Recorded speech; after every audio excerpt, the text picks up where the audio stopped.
Hi. Recording in progress. How's everyone feeling? Okay. Welcome everyone. We're here for part 3 of 3 with the Rabbi. Okay. Who remembers what we've done so far? Okay, give me a summary. We have somebody that's been taking notes, so we will hand it over to her. Wow. He wants to say. Why was only one person? She's saying. We're talking about working on yourself and the 4 aspects being emotional, spiritual, mental, and physical. Ooh, by heart, without notes. No, I gotta give it to Sophia. She's the one who texted me. Read it from the impressive. Yofi. So We spoke about physical health and emotional balance. And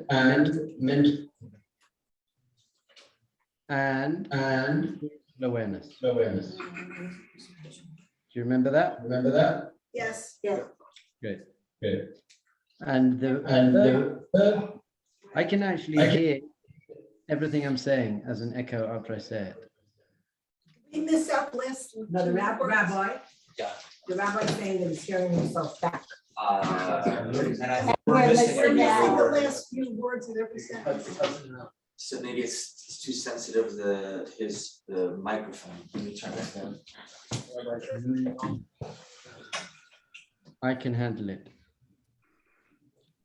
Great.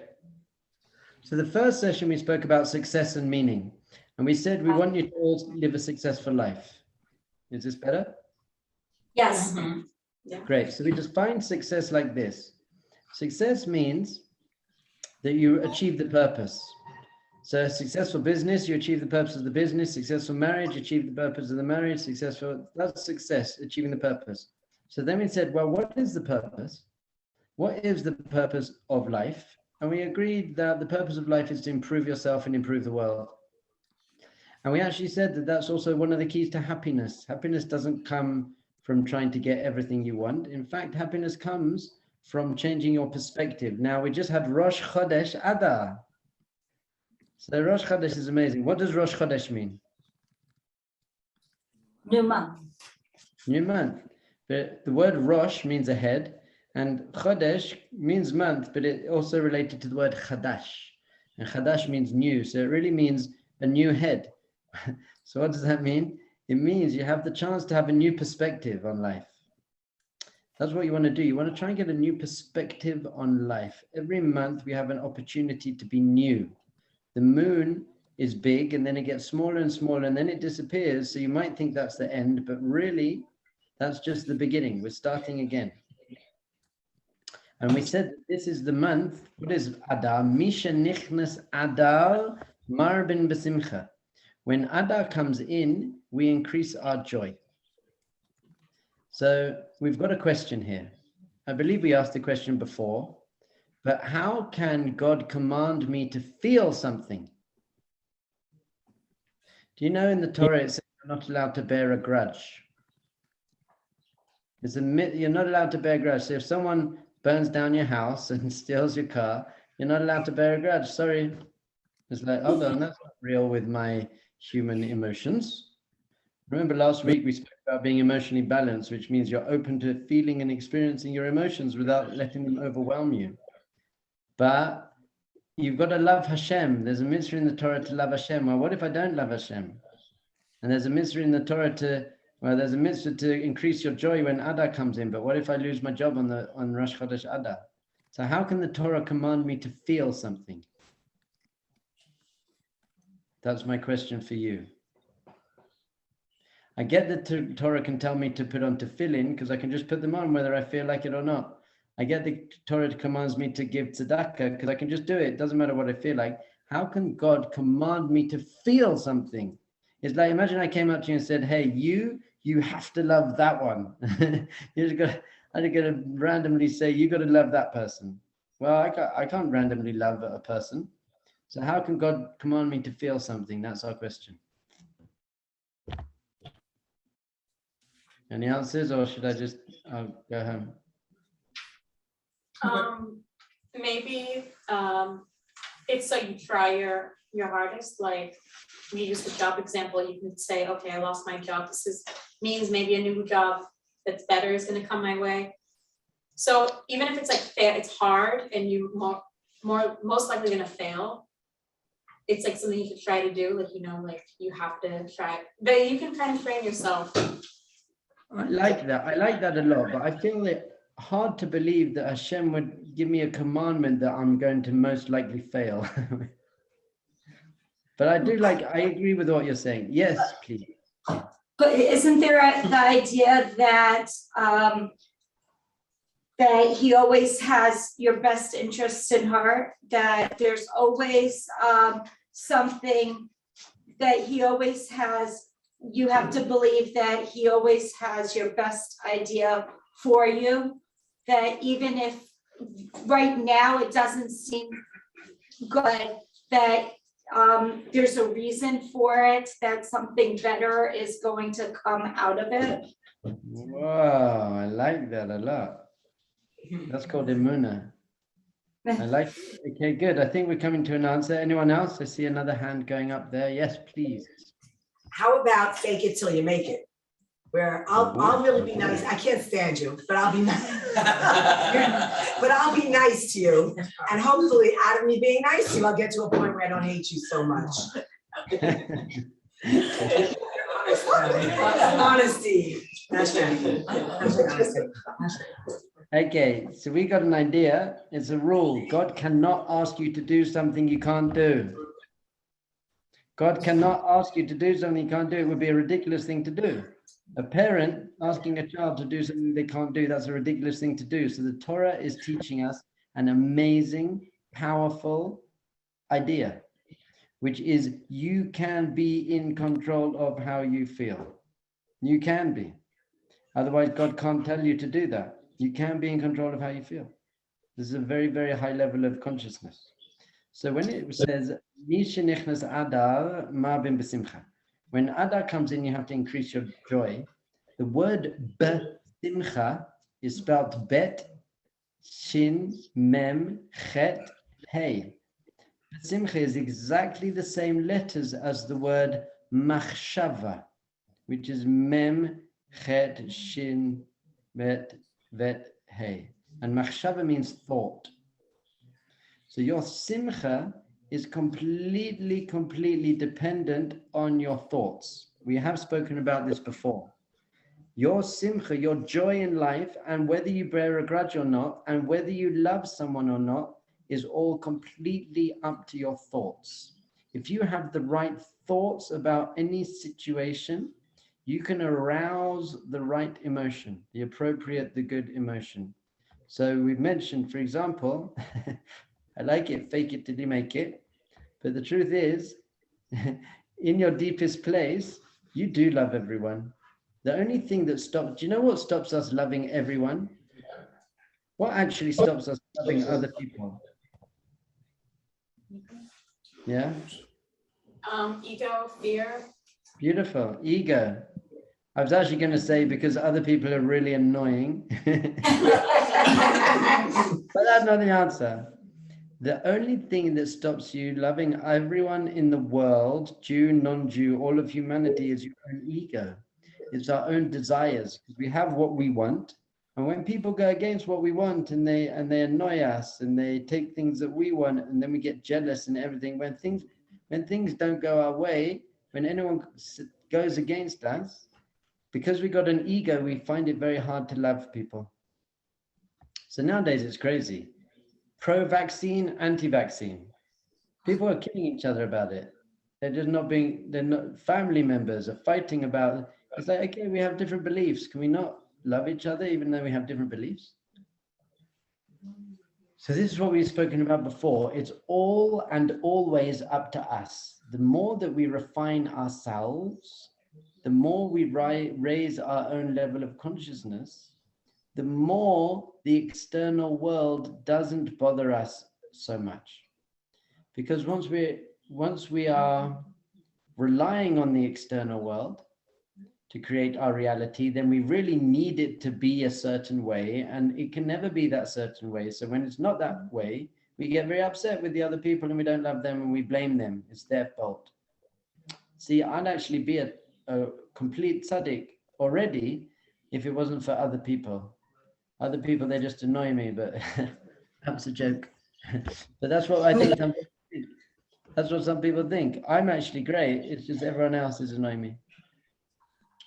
So what Torah is teaching us is an immensely, immensely important thing. That our state of mind and our experience of reality is completely dependent on ourselves. So we can, even if you do lose your job, you can still be joyful. And even if someone does smash your car, you can still not bear a grudge. So we got to tap into this. What is the secret, the key? We spoke about this before. We're kind of doing review. The key to happiness is? Money. No. Perspective. Good, so perspectives. I think we put it this way. Positive attitude. This is what we said. Positive attitude. So how do you define positive attitude? 8 words. Come on, we've done this before. Positive attitudes, 8 words. Anyone got notes? We're going to do it again. I'm coming to America on March the 27th, and I'm going to find you people. I'm going to ask you, how do you define positive attitude? I'm going to hunt you down.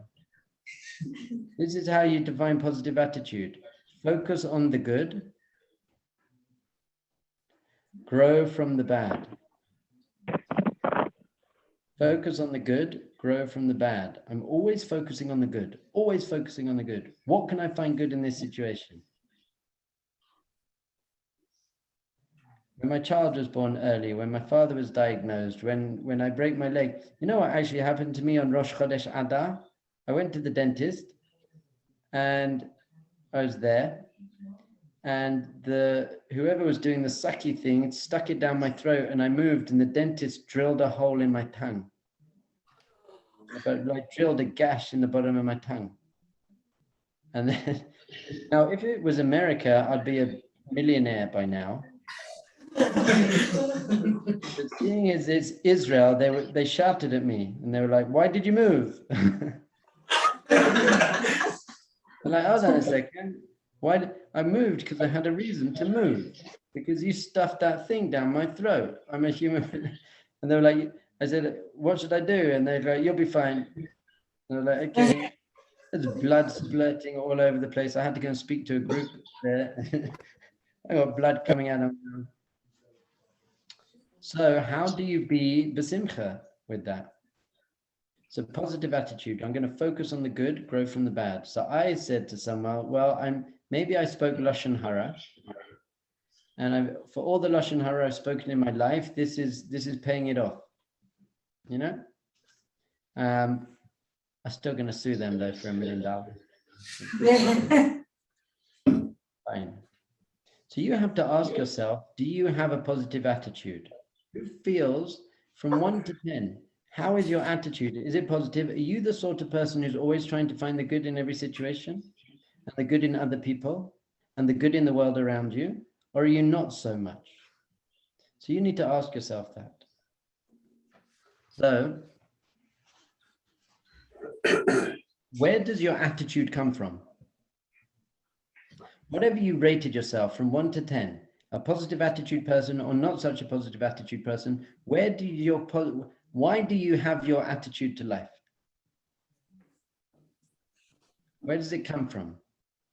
It could be from, when you were younger, nurture, through the discipline, through how you were indoctrinated from your parents and your schooling.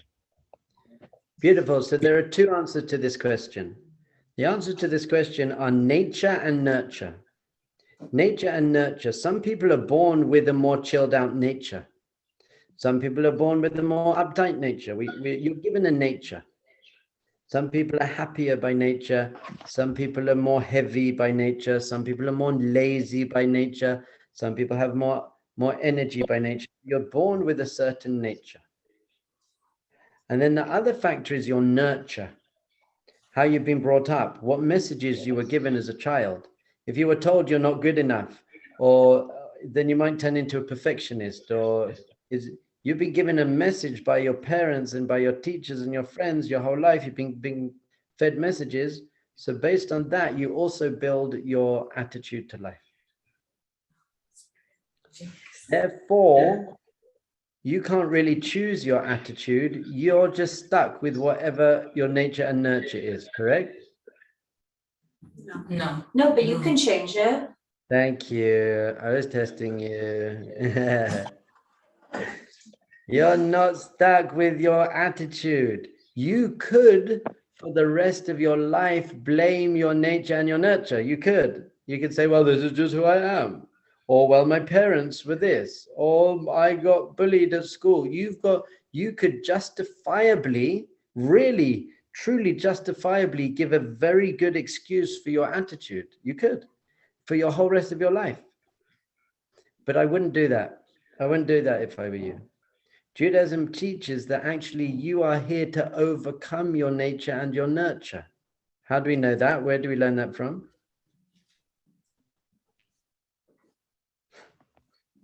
Ask me. Is it very early on Sunday morning there? Have you had your bagels and coffee yet? Have your bagels and coffee. So fine. We learn this from leaving Mitzrayim, leaving Egypt. The word for Egypt in Hebrew is Mitzrayim, which comes from the word Meitzarim, which comes from your boundaries, your limitations. And your boundaries and your limitations are your nature and your nurture, and therefore you have to leave those behind. And we learn this from the splitting of the sea. When the Jewish people left Egypt, the sea split, the ultimate expression of changing of nature. The sea turned into dry land. That's the only way you can ever actually grow as a human being, is to change your, someone said to me the other day, I'm just a high anxiety person. And I said, you're not actually. Judaism teaches you're a perfect, sweet, beautiful, shining, holy soul. You're just having lots of high anxiety thoughts. So that's why you've identified as your negative thoughts. That doesn't define you. You are actually joyful. Your natural state of being is simcha. So we've got to reveal that by getting through our nature and our nurture. I actually had a Rabbi Barry Klein. I don't know if anyone's heard of him. He's an amazing teacher. And he had a student, a 19-year-old boy with a very bad attitude.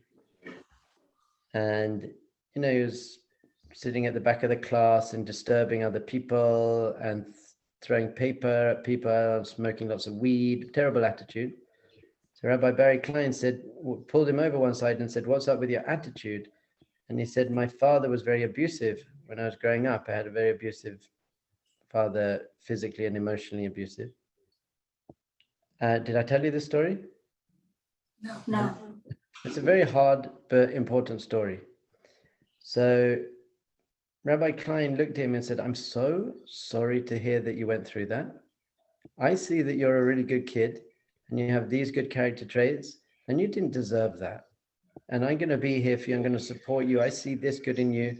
If you feel you need some therapy, then I'll help you pay for the therapy and we'll work through this together. I'm so sorry.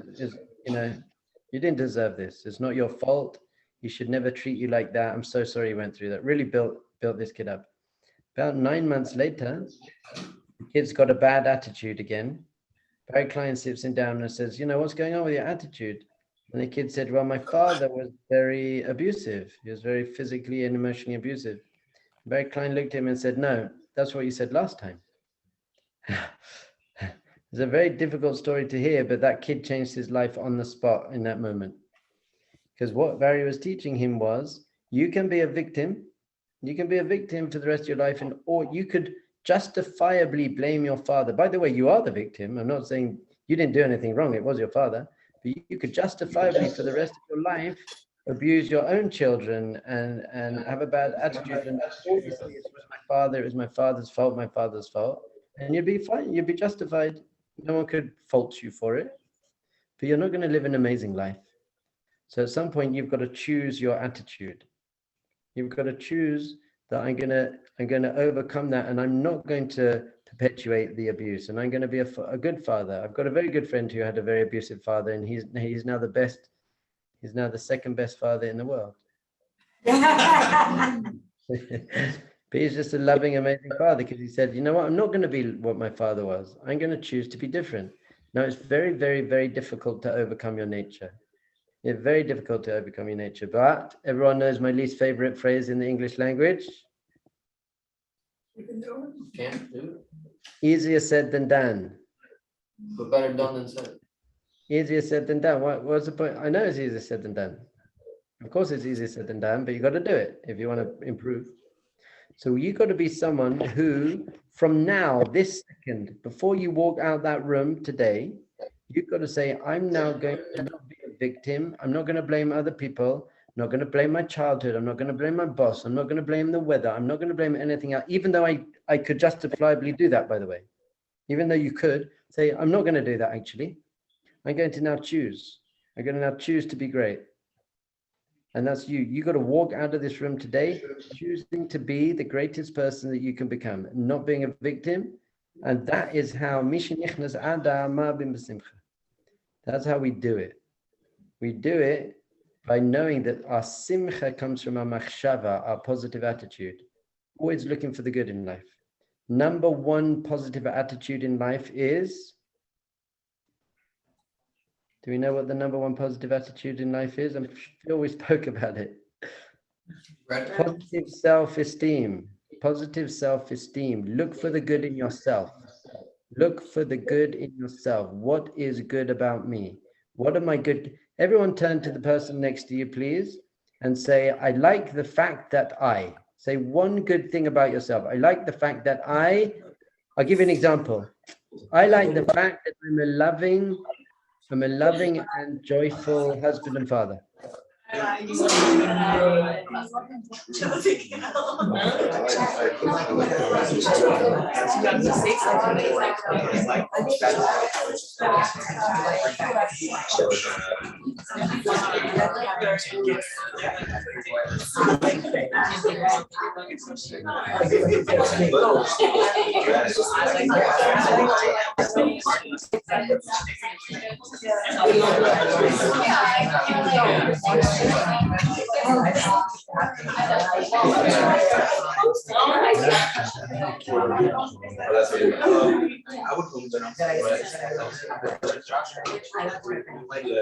Okay. There's so much to be liking about one. Yes. All right.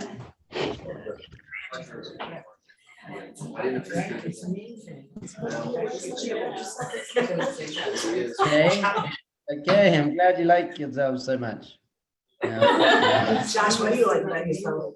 Said like the fact that you was coming here today. Oh, that's very good. What if you like something, what if you like something about yourself that isn't really a positive thing, but you like it? Like what? Like what? Let's say, sort of like self-isolation, or, you know, it's not, or working on your own, or not, or something like that. Just ask. That's a Or positive. like- I don't want a negative thing. I think that's both of these. Why that's it? That's not. Because the way Because it's something that you need. Like you want to be introvert, you need introvert. Maybe it's something you need at that moment. It's not positive. That is positive. Like, so there has to be a- Okay. I wish I was there. I actually woke up. I'm like. Okay, how about this? Firstly, I believe it's very important to be able to be alone.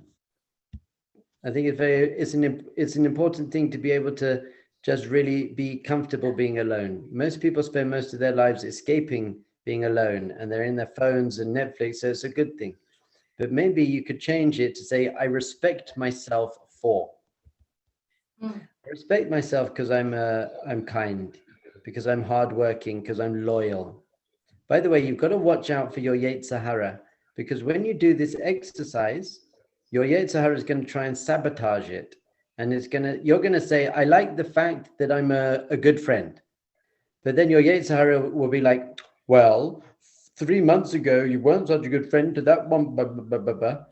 And you got to say to your Yetzer Hara, so I'm not a perfect friend, but I am a good friend. I am a good friend.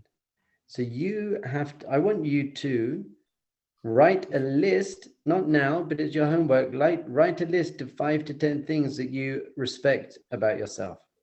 Good character traits you have about yourself. Very, very, very important to walk around feeling good about yourself.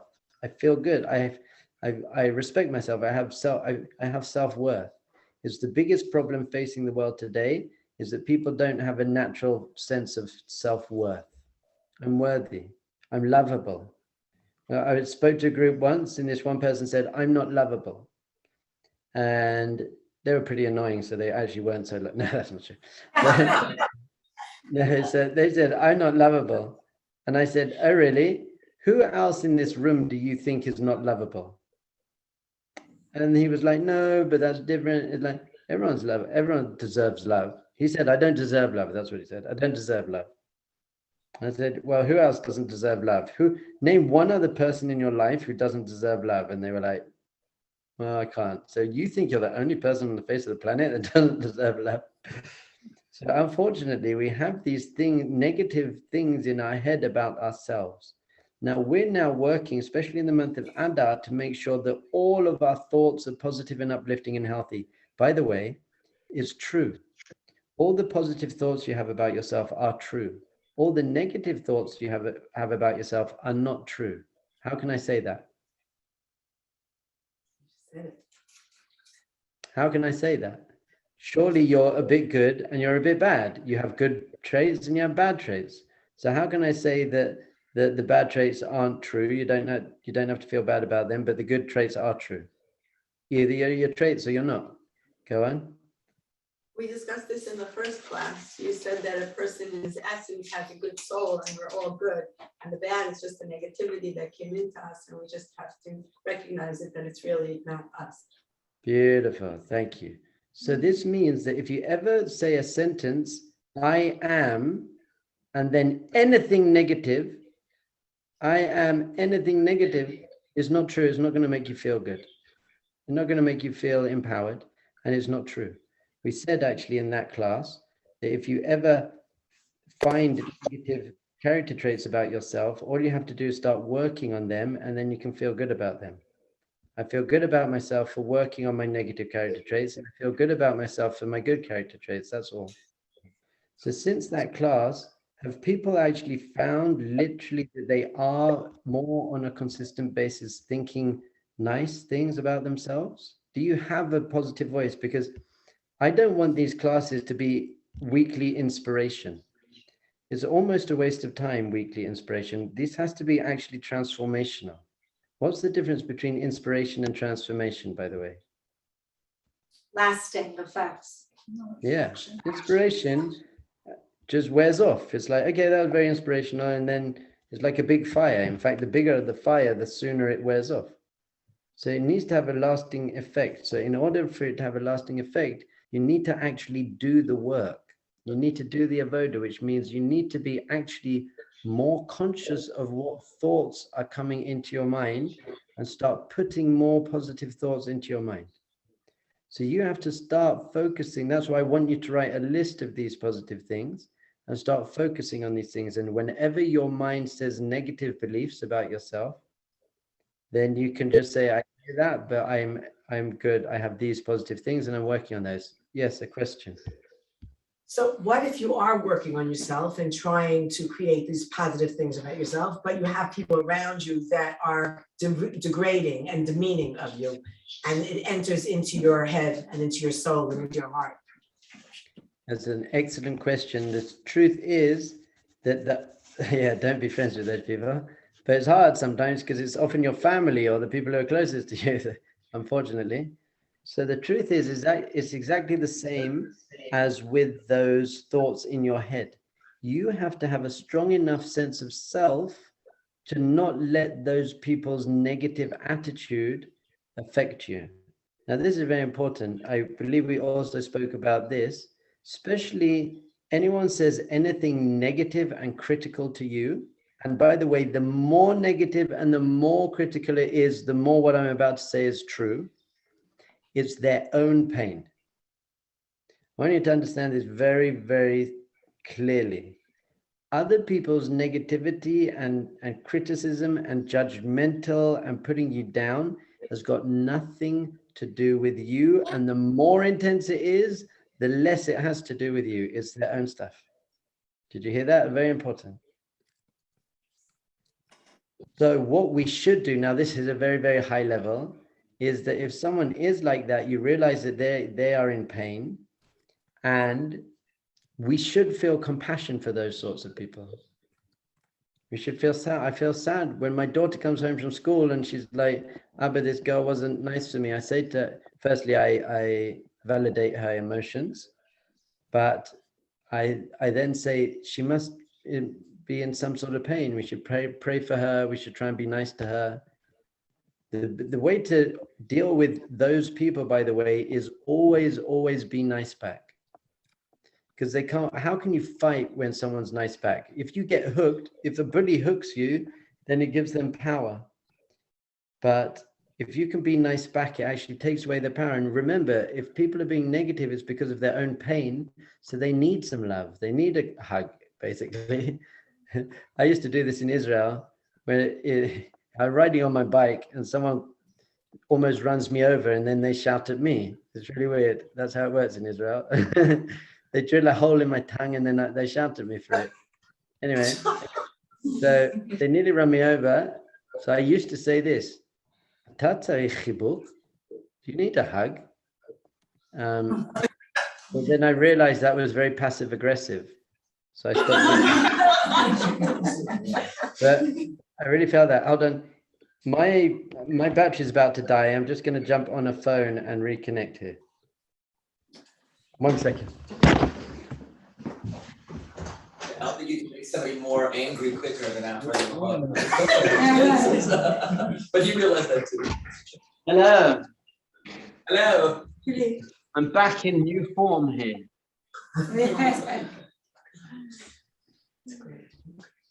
I'm leaving that meeting. Brilliant. Hi, I'm back with you. Can you hear me? Yes. Great.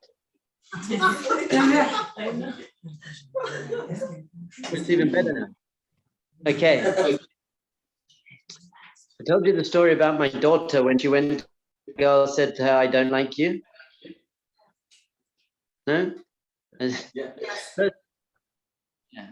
I don't like you. She said, well, that's okay. I like you.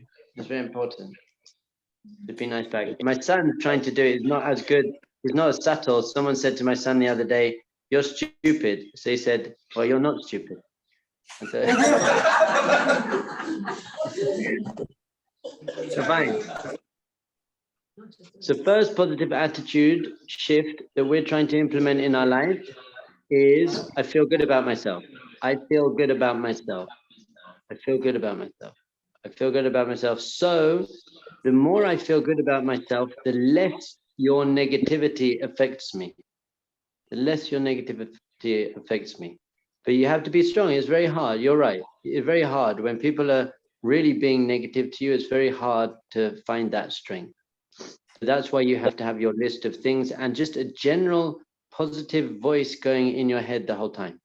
Just general positivity. I feel good about myself. I respect myself. I love myself. Just to have these things. People have low self-esteem just because they're saying the negative thing about themselves over and over again. They're saying it over and over again. So rather than doing that, just change the soundtrack in your head to saying positive things about yourself. The next major attitude shift we need to have, if we want to have real simcha, is samech b'chalko, which means true gratitude. Really feeling grateful for everything we have in our lives. And I believe we touched on this as well in the first session. But real gratitude. If we're in the top percentage of privileged people on the face of the earth, you should be walking around all the day feeling, wow, I am so blessed. I'm so blessed. So how many of you in the last week have had moments of true gratitude?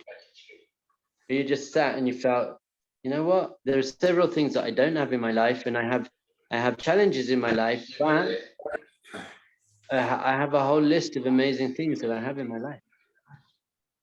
So we're trying to zoom in on that, but unfortunately our thoughts tend to zoom in on the more negative things, on that I don't have this, and I wish I had that, and I wish I had a better body, and I wish I had a better car, and I wish I had a better job and a better if things were different, then I'd be happy.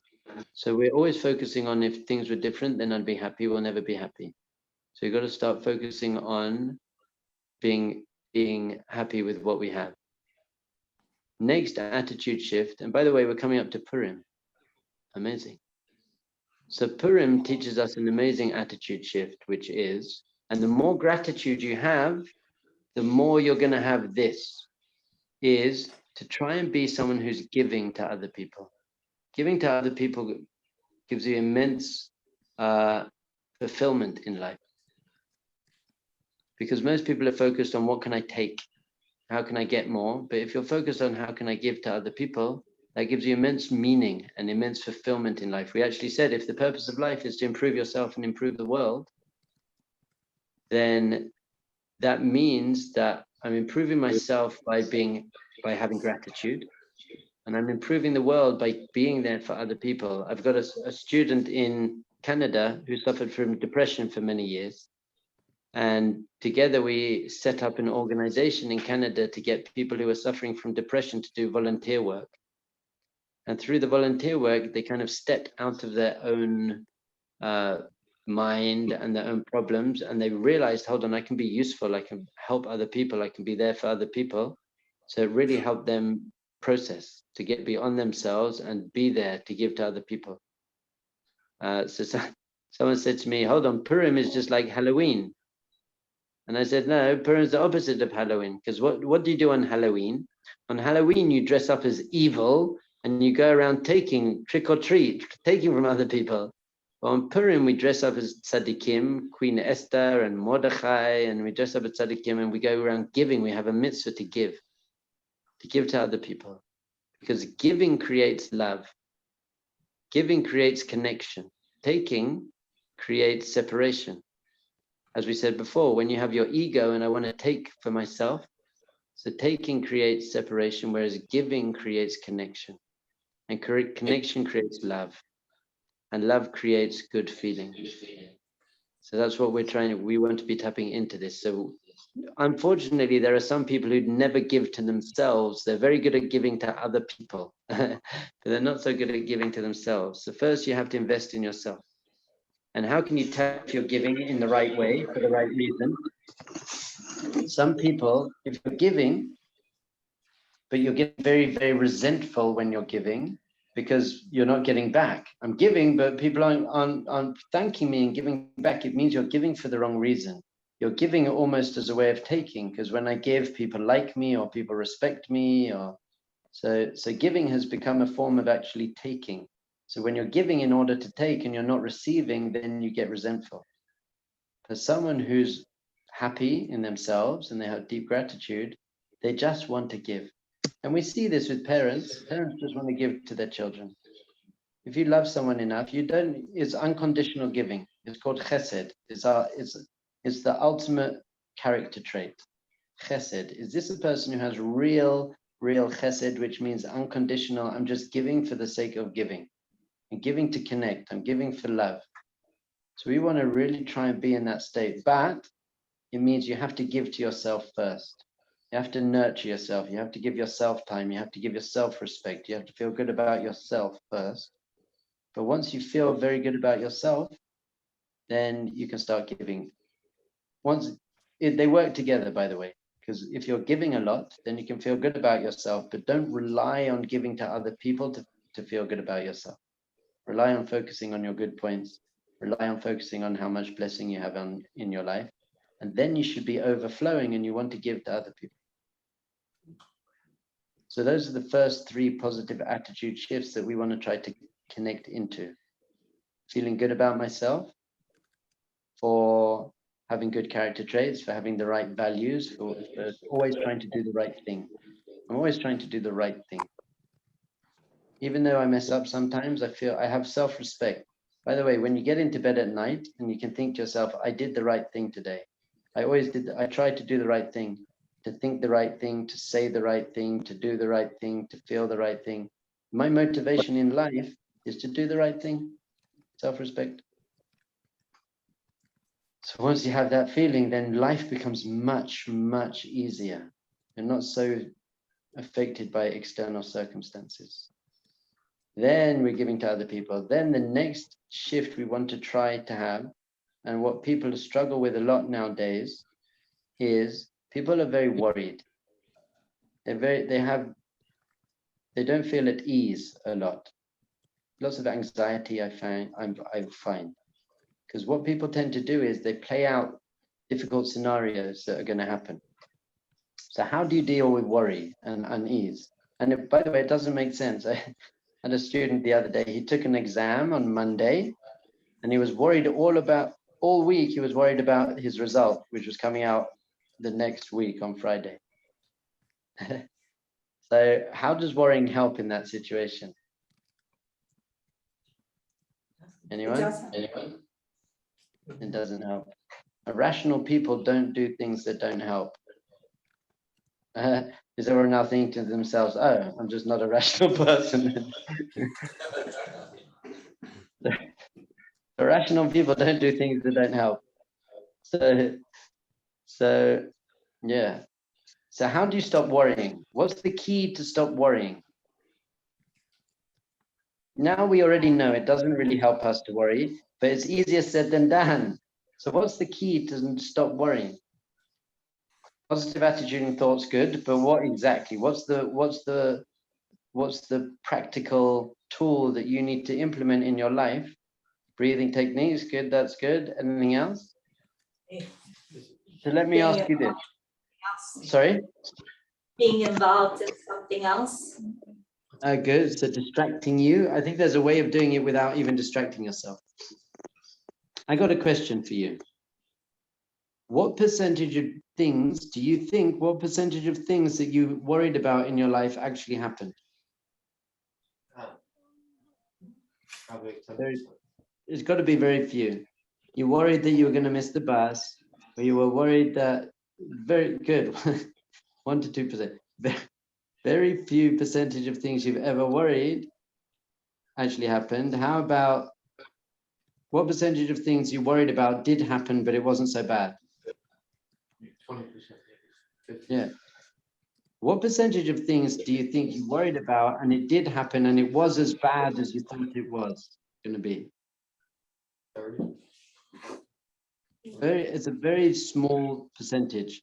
And by the way, what of those things that you worried about and it did happen and it was so bad, what percentage of those things killed you? I'm going to go for none. There you go. Do you know how I know that, by the way? Because we're here. Yeah, I can see you there. Now, you might be still struggling and you might have to have therapy and something, but if you have a positive attitude and a good therapist and a support network, even those worst things that you worried about, even those things that did happen, you can actually find growth and meaning and purpose in them. So we've now identified that everything you've ever worried about, 95% of them didn't happen. 4% of them did happen, but you dealt with it. It wasn't so bad. And maybe 1% of them is still dealing with, and it's very challenging. But with the right support and positive attitude, you're going to be okay. So this, by the way, I'm going to save everyone thousands of dollars in therapy and alcohol. This is the key to dealing with worry, is to say to yourself this. You just breathe very deeply and you just say to yourself, I'm sure it's going to be okay. I'm sure it's going to be okay. Now, are you lying to yourself? Are you deluding yourself when you say that? No, we've just identified factually that I'm sure it is going to be okay because it's not going to happen, or it will happen and you'll deal with it.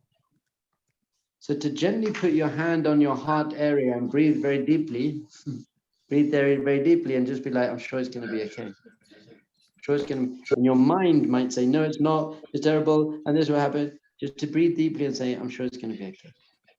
I'm sure it's going to be okay. Maybe smell some lavender oil. Have a little bit of chocolate. We spoke about this before. Listen to nice music. Just calm your whole system down. Sure it's going to be okay. Sure it's going to be okay. Sure it's going to be okay. Sure it's going to be okay. Sure it's going to be okay. Very, very, very, very, very important technique. Ada marbim besimcha. When Ada comes in, you have to increase our joy. And how do you do that? With your machshava, with your thoughts and your perspective on life. We've got to be people who are focused and training ourselves to find the good and to grow from the bad. So that's, by the way, this is another positive attitude shift. When things really are bad, you can be a victim or you can cry. No one says you can't cry. Or you can cry and say, okay, but what am I going to use this pain for? How am I going to use this pain? How am I going to help other people? Other people are also going through pain, so I'm going to use my pain to be there for others. My wife and I now, we had the baby born 3 months early. So we put a sign up in the hospital saying any English-speaking people who had a baby early, because it's hard in Israel often, reach out to us because we've now been through it. We've been through the difficulty of having a premature baby. And so we also understand the medical system more, but just emotionally. So now, because we went through something painful, even more so, we can then be there for other people. So that's how to deal with our challenge, to deal with our pain. We don't let our pain define our reality. We have pain, but that doesn't become our whole. I know people who, someone came up to me and he was like, I am the guy whose parents got divorced. And that's become his whole identity. I'm the one whose parents got divorced. I'm the one who got bullied. That is who I am. So that's not who you are. That's something that you experienced that was very, very painful. But that isn't your whole reality. You've got to use that pain and you've got the rest of your life. You've got your gratitude and you've got your positive thoughts, but you can actually use your pain to be there for other people. So that's called the growing from the bad. We said focus on the good, grow from the bad. The growing from the bad is I'm going to use my pain, not be a victim to it. I'm going to use it to help other people, be there for them. And the final, what's the key? We actually mentioned it at the beginning of the class, but the key to all positive attitude and all good character traits and complete joy and perfection in life. It's just the one thing. If you have it, you're okay. If you don't, it's going to be a struggle. Faith. Pardon? Faith? Emunah? Yeah, emuna. So what does emuna mean? Emuna means that I know that everything that happens to me is actually there to help me. Even though it doesn't feel like it, even though I can't understand it necessarily, everything that I'm going through, everything in my life, I can grow from this if I have the right attitude to it. So this is what we're really, really trying to tap into. Emuna. So this is why, by the way, just because we're coming up to the Megillah and Purim, Emuna is knowing that Hashem is behind everything. In the Megillah, there is no Hashem's name. So it feels like Hashem isn't there. But exactly in those times where it feels, hold on, Hashem's not there, we have to know that Hashem is here. He's holding our hand. He's always there for us. He's always watching us. However, is challenging. It's only through your challenge and your difficulties in life that you can have emunah, because when everything's going your way and everything feels good, then you don't need emunah. It's just like, okay, this is good. I like this. But when you start facing challenges, to know that there's meaning, there's depth, there's meaning, there's purpose behind everything I'm going through, and I can grow from this, is very, very, very comforting. It's the ultimate positive attitude shift. So if we really had emunah, everything I'm going through is for my best, then we wouldn't be jealous, and we wouldn't be angry, and we wouldn't be hateful, and we wouldn't have regret and guilt and doubt and fear and remorse and anxiety. We'd actually know that everything is how it's meant to be in order to help me grow. So emunah is really our key. So how do you build emunah, by the way? Wow, we need to do another 3-part series. And how do you build emunah? So it says in Tehillim, He'emanti ki adaber. You build emunah by speaking about it. By speaking about it, like, first of all, speaking to yourself about it and saying to yourself, I know that this is for my best. I know that I can learn from this. I know I can grow from this. And speaking to Hashem about it, please Hashem, help me feel, see why this is for my best. And then speaking to other people about it. I feel emunah is that I have the perspective that everything's for my best. So I start seeing the world through those eyes. I see the world through, I don't look at the world and then doubt Hashem. My baby's born early, that means there's not a God, or God hates me, or God's not all powerful, or God doesn't love me. Most people, they believe based on what they see. They see something and therefore they believe it. So Judaism says it's the opposite. You actually see based on what you believe. So if you believe you're not good enough, then that's how you'll start seeing your relationships. If you believe life is not fair, then you'll start seeing life as not fair. But if you have this belief that everything's fair, everything's there to help us, even if it's painful, then life becomes so much more beautiful and so much easier. So we just keep saying to ourselves over and over again, I know this is for the best. I know it's for the best. Oh, we run out of time. Are there any questions? Yeah. Rabbi, would you say that in order to have a certain level or a high level of emunah, you also have to have a high level of bitachon, trust? Do you think they go hand in hand? Yes. The difference between emunah and bitachon, by the way, bitachon's in a higher level in a way. Emunah is the understanding that everything is for the best. Bitachon is that you're living with that. Here's the best example I heard of emunah and bitachon. A man walks across a tightrope 50 times, across the Niagara Falls, across a tightrope. Do you believe he can do it? He's done it 50 times. He did it 50 times, you believe it. Now he does it blindfolded 150 times. He does it blindfolded, walks up and down 150 times. Do you believe he can do it? Yes. Now he does it blindfolded 150 times with a fully grown man on his shoulders. Fully grown man on his shoulders, 150 times, he's walking across. Do you believe he can do it? Yeah. Maybe. Do you get on his shoulders?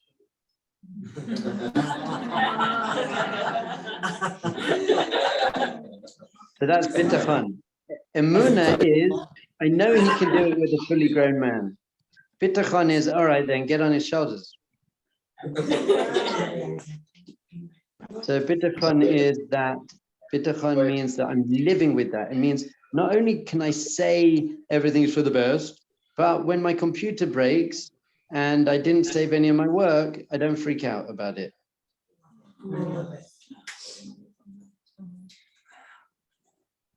Okay, any other questions?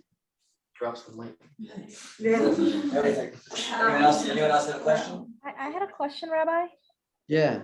Wait, I don't know if you were being silly or if you really meant it. Are you really coming to America in March? Like, are you going to be doing a? I am. I'm going to be in New York on March the 27th. Can you give details about like any lectures you're doing? If like I I'm would not sure yet. I'm trying to arrange some things. Okay. And I did have another question. You had mentioned something before about people who are like insecure and criticize and judge. Like, is it like a defense mechanism? And if it is that like projection where you're putting your negative thoughts onto somebody else? 100%. If someone doesn't feel good about themselves, they often need to put other people down to feel up. I got to push people down to make myself feel up. For someone who's happy, I'm already good about myself, so they want to push other people up. They want to pull other people up. Happy people always want to help other people because they also get more meaning and fulfillment in giving and helping other people. But someone who doesn't have a sense of self needs to look at what's wrong with everyone else because that makes them feel not so bad about themselves. So everyone, thank you very much. Amazing. Thank you. Rabbi Shkoyach, that was awesome. You're the best. Thank you so much. Thank you. You're awesome. Maybe we'll hang Oh, out. Rabbi, how can we find out about the details though? Is it on a website? Would it be on your website about your lecture that you're gonna be presenting? I'm not that professional yet. Yeah, we'll be in touch. All right. My email address is dbcohen@h.com. Email me. Okay, I will. I definitely will. Thank you. Is it h.com or are you studying to you? Same, both. Is it? I'm sure Rabbi G has it. Depends on your perspective on any given day. Thank you so much. Awesome.